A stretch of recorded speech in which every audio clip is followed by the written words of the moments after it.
Welcome to PDTV. Jaganmohan Reddy సుమారుగా 1750 కోట్లు లంచం తీసుకున్నారని గత కొద్ది రోజులుగా వార్తలు అయితే వస్తున్నాయి. ఏదైతే ఉందో అదానీ కేసులో ఈ వార్తలు అయితే వినిపిస్తూ ఉన్నాయి. నిన్న జగన్మోహన్ రెడ్డి ఇదే అంశాలపైన ప్రెస్ మీట్ పెట్టేసి ఎక్కడా కూడా నా పేరు ప్రస్తావించలేదు, నా పేరు లేదంటూ కూడా జగన్మోహన్ రెడ్డి గారు అయితే చెప్పడం జరిగింది. ఇదే అంశాలపై మనతో మాట్లాడేందుకు పొలిటికల్ అనలిస్ట్ పురుషోత్తం రెడ్డి గారు మనతో లైవ్లో జాయిన్ అవుతున్నారు. సార్ నమస్తే అండి. నమస్తే అండి. సార్ ఎలా చూడొచ్చు అంటారు? వైఎస్ జగన్మోహన్ రెడ్డి గారు మాజీ ముఖ్యమంత్రిగా వైఎస్ఆర్ కాంగ్రెస్ పార్టీ అధ్యక్షులుగా నిన్న సుదీర్ఘ ప్రెస్ మీట్ పెట్టారు. ఇంతకుముందు జరిగిన ప్రెస్ మీట్కి కాస్త భిన్నమైంది. ఒక కీలకమైనటువంటి విద్యుత్ ఒప్పందాలపైన వారు మాట్లాడారు. ఇంకా రాష్ట్ర అభివృద్ధి గురించి కూడా మోడల్గా చెప్పారు. అది ఆదాని కేసు ప్రధానంగా ఉంది కాబట్టి అది టాప్ ప్రయారిటీలోకి వచ్చింది. ప్రధానంగా ఆదాని కేసుకు సంబంధించినంత వరకు కొన్ని మీడియా సంస్థలు చూపిన అత్యుత్సాహం అంటే అమెరికాలో తెలుగులోకి వచ్చిన ఒక అంశాన్ని ఆధారంగా చేసుకొని సరాసరి జగన్మోహన్ రెడ్డి గారి మెడకి దాన్ని చుట్టే ప్రయత్నం, బురద అంటించే ప్రయత్నం చేశారు. పాయింట్ ఏంటంటే రాజకీయంగా చేయొచ్చు, కానీ ఒక అంశంలో మనకు కావలసిన పాయింట్ వరకే బురద జల్తాం అనుకుంటే కుదరదు. దాని చుట్టూ ఉన్న అంశాలు కూడా ముందుకు వస్తాయి. ఇప్పుడు అదే జరుగుతుంది. ఇప్పుడు ఆదాని సంబంధించినటువంటి విద్యుత్ ఒప్పందాల చుట్టూ జరిగినటువంటి అంశం అది. ఆదానికి సంబంధించినంత వరకు ఒక లిస్టెడ్ కంపెనీ ఏదో అమెరికాలో ఉన్నట్టుంది. సహజంగా ప్రపంచ దేశాల్లో వాళ్ళు నిర్మించే ప్రాజెక్టులు, వాళ్ళు టేకప్ చేసే ఇన్స్టిట్యూషన్స్కి నిధులు సేకరిస్తూ ఉంటారు. సేకరించేటప్పుడు ఆ కంపెనీలు ఏం చేస్తుంటాయంటే గవర్నమెంట్తో కానీ, రికగ్నైజ్డ్ పర్సనాలిటీస్తో కానీ, రికగ్నైజ్డ్ సంస్థలతో కానీ మేము ఒప్పందాలు చేసుకున్నాం, అంటే పెద్ద ఎత్తున ప్రాజెక్టులు మూవ్ అవుతున్నాయి, ఇక్కడ కానీ మీరు పెట్టుబడులు పెడితే మీకు మంచి ఇన్కమ్ జనరేట్ అవుతుందనే యాంగిల్లో ఏ కంపెనీ అయినా చేసే ప్రయత్నం ఆదాని కూడా చేసినట్టున్నాడు. అయితే కారణాలు ఏమైనా మన డీటెయిల్స్ తెలియదు, కానీ ఆదాని కొన్ని ఫేక్ డాక్యుమెంట్లు సృష్టించి ఇట్లా నిధులు సేకరించారు, మేము నష్టపోయినాం, చీట్ చేశారు, ఆ ఫేక్ డాక్యుమెంట్ సృష్టించడం కోసం భారతదేశంలో కొంతమందికి లంచాలు ఇచ్చినట్టుగా ఉన్నారు అనే యాంగిల్లో ఎవరో కేసు పెట్టినట్టు అది నడుస్తున్నట్టు తెలుస్తుంది మనకున్న ప్రాథమిక సమాచారం ప్రకారం. బేసిక్గా ఆదాని ఎక్కువగా ఈ నిధుల సేకరణ అనేది విద్యుత్ ప్లాంట్ల చుట్టూ జరిగాయి కాబట్టి ఆంధ్రప్రదేశ్ ప్రభుత్వం కూడా ఆదానితో రిలేటెడ్గా సెకీ సోలార్ ఎనర్జీ కార్పొరేషన్స్తో ఒప్పందం చేసుకున్నారు కాబట్టి జగన్కే ఇచ్చినట్టుగా ఆపాదించేస్తూ ఇక్కడ మాట్లాడుతున్నారు. ఇక్కడ పాయింట్ ఏంటంటే విమర్శ ప్రధానమైంది. కొన్ని ఫేక్ డాక్యుమెంట్లు సృష్టించి మా దగ్గర నిధులు సేకరిస్తున్నారు అనేది అలిగేషన్స్. అసలు ఆదాని ఫేక్ డాక్యుమెంట్ ఏమైనా ఉంటే నాకు తెలియదు, కానీ సెకీతో కూడుకునేది ఫేక్ కాదు కదా. సెకీ అన్నది government of India institution, solar energy corporation, అదేవిధంగా ఆంధ్రప్రదేశ్ ప్రభుత్వం మరియు డిస్ట్రిబ్యూషన్ కార్పొరేషన్ లిమిటెడ్, డిస్కమ్లు, ఆంధ్రప్రదేశ్లో ఉన్న విద్యుత్ పంపిణీ సంస్థలు, ఈ మూడు కలిసి ఒక ఒప్పందం చేసుకున్నాయి. సెకీతో ఆదాని ఒప్పందం చేసుకున్నాడు. ఒక రెండు అంశాలు ఉన్నాయి. సెకీతో ఆదాని గారు చేసుకుంది ఫేక్ కాదు. ఏదైనా ఫేవరెటిజం ఉంటే మాట్లాడచ్చు, దాంట్లో ఏమైనా తప్పులు ఉంటే మాట్లాడచ్చు, కానీ ఫేక్ డాక్యుమెంట్ కాదు. కాబట్టి ఆ చర్చే రాదు కదా అవినీతి కేసులో. ఇది ఫస్ట్ పాయింట్. రెండో పాయింట్ ఏంటంటే ఆదానికి సంబంధించి ఎవరితో ఒప్పందం చేసుకున్నాడు? సెకీతో ఒప్పందం చేసుకున్నాడు, జగన్మోహన్ రెడ్డితో కాదు. అంటే సెకీ అనే సంస్థ, సోలార్ కార్పొరేషన్ ఆఫ్ ఇండియా ఏం చేస్తుంది? భారతదేశంలో వివిధ ప్రైవేటు కంపెనీలతో బిట్లాక్వానిస్తుంది, విద్యుత్ ఉత్పత్తిని ప్రోత్సహిస్తుంది. ఆ వారుతో ఒప్పందం చేసుకున్న సంస్థల్ని ప్రైవేట్ కంపెనీతో ఒప్పందం చేసుకున్న దాన్ని వివిధ రాష్ట్రాలకి, డిస్ట్రిబ్యూషన్స్కి, పంపిణీకి, కొనుగోలుకి ఒప్పందాలు చేయిస్తుంది. అంటే సెకీ ప్రైవేట్ కంపెనీలతో ఒప్పందం చేసుకుంటుంది. ఆ సెకీ ద్వారా వీళ్ళు అగ్రిమెంట్ చేసుకుంటారు రాష్ట్ర ప్రభుత్వాలు. ఆదానితో ఏ తప్పులు జరుగున్నా, ఏ మంచి చెడ్డలు జరుగున్నా అది సెకీ ఆదానితోనే వ్యవహారం నడుస్తుంది. ఇక్కడ జగన్మోహన్ రెడ్డి గారు ఎందుకు వచ్చినాడు అనేది మౌలికమైన ప్రశ్న. కాబట్టి నేరుగా ఒప్పందం ఉన్న సెకీతో సంబంధం లేకుండా ఎట్లా జరుగుతుంది? కాబట్టి ఆంధ్రప్రదేశ్ ప్రభుత్వంతో డైరెక్ట్గా ఆదాని లింక్ కాదు, సెకీ ద్వారా ఆంధ్రప్రదేశ్కి లింక్.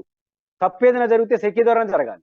ఇప్పుడు సెకీతో ఒక యూనిట్కు ₹2.49 ఒప్పందం చేసుకొని జగన్ ఏమన్నా ఆదానికి మాత్రం ₹3 చిల్లరకి ఈడు కదా, ఇస్తే అది ఆంధ్రప్రదేశ్ ఆదాని సమస్య అవుతుంది. సెకీతో కుదుర్చుకున్న తర్వాత సెకీ గవర్నమెంట్ ఇన్స్టిట్యూషన్ ఆదానికి ఏదైనా తప్పులు ఒప్పులు ఆ ఒప్పందాలు ఉంటే అది సెకీ తప్పు అవుతుంది, SECI government of India, BJP సమాధానం చెప్పుకోవాల్సి వస్తుంది. ఒకవేళ ఫేక్ డాక్యుమెంట్ అనుకుంటే అసలు సెకీకి ఆదానికి కుదిరింది ఫేక్ డాక్యుమెంట్ కాదు, అది రెగ్యులర్ డాక్యుమెంట్. ఇక్కడ ప్రాథమిక సమస్య ఎక్కడ వస్తుందంటే ఆ అదానీ గ్రూప్ కి ఫేవర్ చేసే విధంగా సెకీలో ఒప్పందాలు జరిగాయని. సెకీలో 2 క్లాజులు ఉన్నాయి. ఒకటి విద్యుత్ ఉత్పత్తి చేసే వాటిని తక్కువ ధరకు మేము తీసుకుంటామని చెప్పి తో పాటు ఇంకో కండిషన్ ఏం పెట్టారంటే సోలార్ అండ్ విండ్ పవర్ ని ఉత్పత్తి చేసే పరికరాలు కూడా ఉత్పత్తి చేసే సంస్థగా ఉండాలి అని కండిషన్ పెట్టారు. అది బస్సు 2, 3 భారతదేశంలో ఉన్నాయంటే అందులో ఆదాని ఒకటి. అంటే ఈ కండిషన్ ఎప్పుడు పెట్టరు. పెట్టారంటే ఆదానితో ఒప్పందాలు చేసుకోవడం కోసమే సెకీ ఈ పని చేసింది అనేది అలిగేషన్. మరి ఈ తప్పు ఎవరిది అవుతుంది? నిజంగా తప్పు అయితే, ఈ అలిగేషన్స్ నిజమైతే గవర్నమెంట్ ఆఫ్ ఇండియాది అవుతుంది. ఆంధ్రప్రదేశ్ ప్రభుత్వానికి ఏం సంబంధం? కాబట్టి సెకీతో ఆదానితో జరిగిన ఒప్పందంలో మంచి చెడ్డలు ఆ 2 సంస్థలు కేంద్ర ప్రభుత్వానికి సంబంధించింది తప్ప రాష్ట్ర ప్రభుత్వాలకు ఏం సంబంధం? రాష్ట్ర ప్రభుత్వాలు తప్పు ఏదన్నా ఉంటే మనం టెండర్లు పిలిచేటప్పుడు లోయెస్ట్ టెండరు సెకీ ద్వారా ఆదాని కన్నా ఇంకొక రోజు ముందుకు వచ్చి వేస్తాడు. ₹2.49 ఆదాని ఇస్తాడని చెప్పి ఒప్పందం చేసుకున్నారు సెకీ ద్వారా. ఇంకా అంతకన్నా ఇంకొక ఇన్స్టిట్యూషన్, ఒక టాటానో ఒక బిర్లానో ఇంకొకరు ముందుకొచ్చి, అంబానీ ముందుకొచ్చి మేము ₹2కి ఇస్తాము, ఇంకో 10 పైసలు తగ్గించి ఇస్తామంటే దాని కాదని సెకీ ద్వారా ఆదానితో ఒప్పందం చేసుకుంటే అప్పుడు జగన్మోహన్ రెడ్డి గారు తప్పు. కానీ ఆ పరిస్థితి లేదు కదా. ₹2.49 కన్నా తక్కువ ఎవరు వేయలేదు కదా. కాబట్టి బేసిక్ గా ఇది మీనింగ్లెస్ ఆర్గ్యుమెంట్. ఏదైనా ఉంటే ఆదానికి ఉపయోగపడే పని సెకీ చేసి ఉంటే ఆరోపణ వచ్చినట్టు అది గవర్నమెంట్ ఆఫ్ ఇండియా ఆన్సర్ చేయాలి తప్ప జగన్ గారు కాదు. తెలిసి కూడా కొన్ని పత్రికలు జగన్ మీద నెపం కోసం ప్రయత్నం చేసినాయి. జగన్ గారు దానికి ఆధారాలతో సహా ఛాలెంజ్ చేసి ఇప్పుడు చంద్రబాబు నాయుడు గారు ఏదో చేసినట్టుగా ఈ మీడియా చేసిన అత్యుత్సాహం వల్ల చంద్రబాబు గారు ఈరోజు సమాధానం చెప్పుకోవాల్సింది. మీడియా ఏంది ఆరోపణలు చేస్తే వదిలేస్తాయి. కానీ చంద్రబాబు గారు పొలిటీషియన్, ఈ రాష్ట్ర ముఖ్యమంత్రి. ఉదాహరణకు జగన్మోహన్ రెడ్డి గారు ఒక సూటిగా స్పష్టంగా ఒక ఛాలెంజ్ చేశాడు. మీరు పీపీఎల్ ఒప్పందం చేసుకున్నారు 2014 నుంచి 19 వరకు ₹5 పైచీలకు ₹4 పైచీలకుతో ఒప్పందం చేసుకున్నారు. నేను సెకీతో ఒప్పందం చేసుకున్నాను, నేను ₹2.49 వస్తుంది చేస్తాను, నీకన్నా నేను బెస్ట్ అని జగన్ అంటున్నాడు. ఇప్పుడు చంద్రబాబు గారు అనివార్యంగా ఏం చెప్పాలి? నువ్వు చేసుకున్న సెకీతో ఒప్పందం కన్నా నా పీపీఎల్ కరెక్ట్ అన్నానా చెప్పాలి, లేదా దీనికన్నా ఇంకా బెటర్ గా చేసి చూపిస్తానని చెప్పి ఇంకొక కంపెనీతో ₹2కో ₹1.90కో ఒప్పందం చేసుకోవాలి. ఇది సాధ్యమా ఇప్పుడున్న పరిస్థితిలో? దాదాపు సాధ్యం కాదు. మరి సాధ్యం కాదన్నప్పుడు నువ్వు చేయవా అంటారు ఎవరైనా, లేకపోతే పాత ఒప్పందం ముందుకు తీసుకొస్తారు. చంద్రబాబు గారి మధ్య 2 మార్గాలు. ఒకటి పాత పీపీఎల్ రైట్ అని చెప్పలేడు, ఎందుకంటే ₹4.90 ₹5 చిల్లర. లేదా సెకీ కన్నా ఎక్కువ ఒప్పందం చేసుకుని మంచి కంపెనీలు తీసుకురావాలి. సాధ్యమా? అయితే ఈ 2 చేయలేనప్పుడు ఎందుకు ఆరోపిస్తున్నావు అంటారు. ఇప్పుడు జగన్మోహన్ రెడ్డి గారు 330 పైచీలకు ఒప్పందాలు చంద్రబాబు గారు ప్రభుత్వం చేసుకుంటే వాటన్నిటిని రద్దు చేసి సెకీతో ఒప్పందం చేసుకున్నప్పుడు ఛాలెంజ్ చేశాడు, నీకన్నా బెటర్గా ఇస్తానని. ఇప్పుడు చంద్రబాబు గారు ఏం ఛాలెంజ్ చేయాల్సి వస్తుంది? అనివార్యంగా సెకీతో కూడా రద్దు చేసుకొని పాత ఒప్పందాలు గొప్పవని నిరూపించైనా పునరుద్ధరించాలి, లేదా ₹2.49 కన్నా ఇంకా తక్కువ తీసుకొని రాష్ట్ర ప్రజలకి జగన్ కన్నా నేను బెటర్ అని ప్రూవ్ చేసుకోవాలి. ఒక క్రూషియల్ సమస్య వచ్చేస్తుంది చంద్రబాబు నాయుడు గారికి. కానీ ఆ పత్రికలు జగన్మోహన్ రెడ్డి గారికి ఏదో మెడ చుట్టాలని పోయి తెలుగుదేశాన్ని ఆత్మరక్షణలో పడేస్తా ఉంది. ఈ మొత్తం వ్యవహారంలో సెకీ ఇంపార్టెంట్ పాత్ర వహిస్తుంది. అది సెకీ గవర్నమెంట్ ఆఫ్ ఇండియా కాబట్టి బీజేపీ తెలుగుదేశం సంబంధాలుగా సమస్యలు వస్తాయి. మొత్తంగా తెలుగుదేశం పార్టీని, కూటమిని క్రైసిస్ లో పెట్టే పని జరిగింది. జగన్మోహన్ రెడ్డి గారు ఎఫెక్టివ్ గా దాన్ని ముందుకు తీసుకురావడం వల్ల ఖచ్చితంగా ఇది కూటమి ప్రభుత్వానికి ఒక రకమైన ఆత్మరక్షణ పరిస్థితులు సృష్టించబడ్డాయి. ఎక్కడా వాటిలో నా పేరు ఎక్కడా లేదు, పరువు నిష్ఠ దావా కింద కొన్ని పత్రికల మీద నేను ఒక్కొక్కటి పత్రికకి 100 కోట్లు దావా వేస్తానని చెప్పేసి కూడా జగన్మోహన్ రెడ్డి గారు చెప్పడం జరిగింది సార్. ఎలా చూస్తారు దీన్ని? ఖచ్చితంగా ఇది ఆహ్వానించదగ్గ పరిణామం. అంటే ఆహ్వానించదగ్గ పరిణామం అంటే ఏదో ఏబిఎన్ లేదా ఈనాడుకి ఏదో శిక్షించాలని కాదు. ఏబిఎన్, టీవీ5 ఒక ప్రజాబాహుల్యం ఉన్నటువంటి విస్తృతమైనటువంటి పత్రికలు.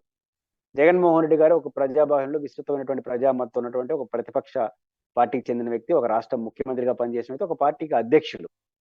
జగన్మోహన్ రెడ్డి గారు చెప్తుంది కరెక్టా, ఆ పత్రికలు చెప్తుంది కరెక్టా తేలాలంటే ఇదే సరైన పరిష్కారం. ఇప్పుడు జగన్మోహన్ రెడ్డి గారు వెనక్కి పోలేడు. 48 గంటల టైం ఇచ్చాడు. వాళ్ళు క్షమాపణ చెప్పకపోతే నేను కోర్టులో లీగల్ నోటీస్ ఇస్తాను, 100 కోట్లు అని చెప్పాడు. ఇప్పుడు జగన్మోహన్ రెడ్డి గారు వెనక్కి రాలేడు. ఇప్పుడు వాళ్ళు 48 గంటల క్షమాపణలు చెప్తే లేదా కనీసం విత్డ్రా చేసుకుంటే అప్పుడు ఆయన వెనక్కి వచ్చేదానికి అవకాశం ఉంటుంది, గెలిచినట్టుగా భావించేస్తుంది. వాళ్ళు వెనక్కి తీసుకుంటారని నేనైతే అనుకోను. తీసుకున్నప్పుడు అనివార్యంగా జగన్మోహన్ రెడ్డి గారు 100 కోట్లకి డెఫినెట్ సూట్ కోసం పంపించాల్సిందే. పంపించి డెడ్ లైన్ కూడా చెప్పాడు 48 గంటలని. పంపించకపోతే రేపు జగన్మోహన్ రెడ్డి గారు చేసే హెచ్చరికలను ప్రజలు నమ్మరు. ప్రజల సంగతి దేవుడు ఎరుగు, పార్టీగా నమ్మరు, పార్టీ కార్యకర్తలు నమ్మరు. కాబట్టి జగన్మోహన్ రెడ్డి గారు అనివార్యంగా వాళ్ళ దగ్గర క్షమాపణలను చెప్పించుకోవాలి, లేకపోతే మూదక్కు కేసు. అట్లే వాళ్ళకు కూడా అనివార్యంగా కేసు మూవ్ అయితే, ఇప్పుడు క్షమాపణలు చెప్పి విత్డ్రా చేసుకున్నారు అనుకోండి, మీరు అబద్ధాలు చెప్పినట్టుగా వస్తుంది, గతం కూడా అబద్ధాలుగా మారిపోతుంది. లేదా కట్టుబడి ఉన్నారనుకోండి, లీగల్ నోటీసులో ఇస్తే సమాధానం ఖచ్చితంగా చెప్పి తీరాలి. కాబట్టి ఇద్దరికి క్రూషియల్ అవుతుంది. ఇది మంచి సంప్రదాయం. ఖచ్చితంగా జగన్మోహన్ రెడ్డి గారు చెప్తుంది కరెక్టా, పత్రికల్లో వచ్చిన వార్తలు ఆ 2-3 ఛానల్లో వచ్చింది కరెక్టా అనేది తేలాలంటే ఖచ్చితంగా జగన్మోహన్ రెడ్డి గారు మూవ్ అవుతుంది. ఈ ఈ మొత్తం ఈ ప్రక్రియలో ప్రజలకు నిజాలు తెలుస్తాయి. జగన్మోహన్ రెడ్డి గారికి అబద్ధాలు చెప్తున్నాడా, పత్రికలు అబద్ధాలు చెప్తున్నాయా? ఎవరు అబద్ధాలు చెప్తే వెళ్ళినా వాళ్ళ క్రెడిబిలిటీ దెబ్బతింటుంది, భవిష్యత్తులో వాళ్ళ పట్ల అప్రమత్తంగా ఉంటారు.